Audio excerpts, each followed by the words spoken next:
बिहार के इस मंदिर की है अजीब परंपरा। बिहार के इस मंदिर में बैगन चढ़ाने की है परंपरा। माता अहिल्या मंदिर की क्या है कहानी।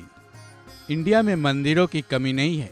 हर प्रदेश के अपनी मंदिर और अपनी अपनी परंपराएं हैं। इनमें से तो कई प्राचीन मंदिर का दर्जा हासिल कर चुके हैं। इसी कड़ी में बिहार के दरभंगा जिले का अहिल्या मंदिर है। इस मंदिर के बारे में कहा जाता है कि देवी अहिल्या को शाप से मुक्ति भगवान राम ने यहीं दी थी।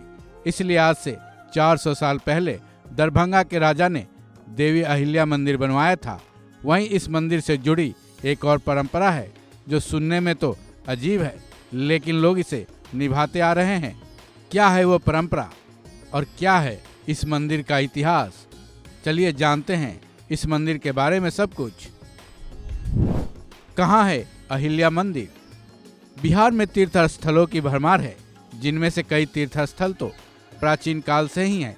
इन्हीं तीर्थ स्थलों में दर्शन के लिए यहाँ भक्तों का तांता लगा रहता है। दरभंगा का प्राचीन अहिल्या मंदिर इन्हीं में शुमार है। यहीं अहिल्या स्थान भी है, जो कि दरभंगा जिला के अहियारी गांव में है। कहा जाता है कि अहिल्या स्थान माता सीता के जन्म स्थान से तकरीबन 40 किलोमीटर दूर है।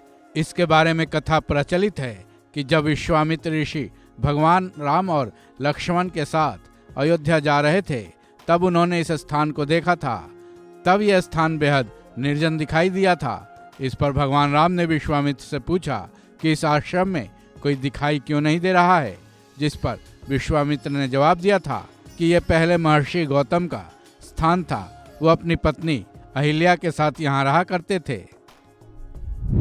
अहिल्या पत्थर रूप में कैसे बदली। रामचरितमानस की कथा के मुताबिक आज जो अहिल्या स्थान है, पहले वहाँ गौतम ऋषि अपनी पत्नी अहिल्या के साथ रहते थे, लेकिन भगवान इंद्र की वजह से माता अहिल्या को पत्थर रूप में बदल जाना पड़ा था। विश्वामित्र ऋषि ने भगवान राम और लक्ष्मण को बताया कि एक बार भगवान इंद्र गौतम ऋषि की पत्नी अहिल्या पर मोहित हो गए थे। इसी मोह में वो गौतम ऋषि की कुटिया में पहुंच गए।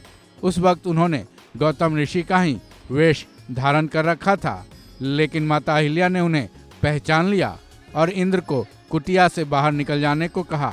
जैसे ही इंद्र कुटिया से बाहर निकले, गौतम ऋषि सामने खड़े मिले। फिर क्या था, इंद्र पर गौतम ऋषि क्रोधित हो उठे। फिर उन्होंने इंद्र के साथ माता अहिल्या को भी श्राप दे दिया। गौतम ऋषि के श्राप की वजह से ही माता अहिल्या पत्थर के रूप में बदल गईं।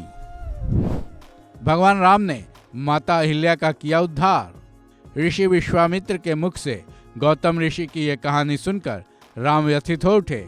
सामने पत्थर के रूप में माता अहिल्या की मूर्ति भी दिख रही थी। फिर भगवान राम ने बेहद ही श्रद्धा भाव से माता अहिल्या को स्पर्श किया। फिर तो मानो चमत्कार ही हो गया। पत्थर रूप से माता अहिल्या इंसान रूप में आ गई। इसी धार्मिक कहानी के आधार पर यहाँ अहिल्या मंदिर बनवाया गया है। इतिहासकार भी बताते हैं कि 1635 में दरभंगा के राजा छत्र सिंह ने अहिल्या मंदिर का निर्माण करवाया था, जिसमें माता अहिल्या के साथ गौतम ऋषि, भगवान राम, लक्ष्मण और देवी सीता की मूर्ति भी स्थापित की गई है। अहिल्या स्थान पर बैगन चढ़ाने की अनोखी परंपरा। अहिल्या स्थान को लेकर एक अनोखी परंपरा है। यहाँ रामनवमी के दिन भक्तों की भीड़ उमड़ पड़ती है। यहाँ के कुंड में स्नान करने के बाद भक्त अपने कंधे पर बैगन का भार लेकर मंदिर तक आते हैं, बैगन का चढ़ावा चढ़ाते हैं। इसके पीछे मान्यता ये है कि ऐसा करने से लोगों को अहिला रोग से मुक्ति मिलती है। हालांकि अहिला रोग का पुख्ता इलाज यही है, इसके बारे में कोई पक्का सबूत या फिर कोई वैज्ञानिक तथ्य तो नहीं है, लेकिन अहिल्या स्थान पर हर साल यहाँ कर लोग इस प्राचीन परंपरा को निभाते हैं। इस खबर में बस इतना ही। बाकी अपडेट्स के लिए जुड़े रहें वन इंडिया के साथ।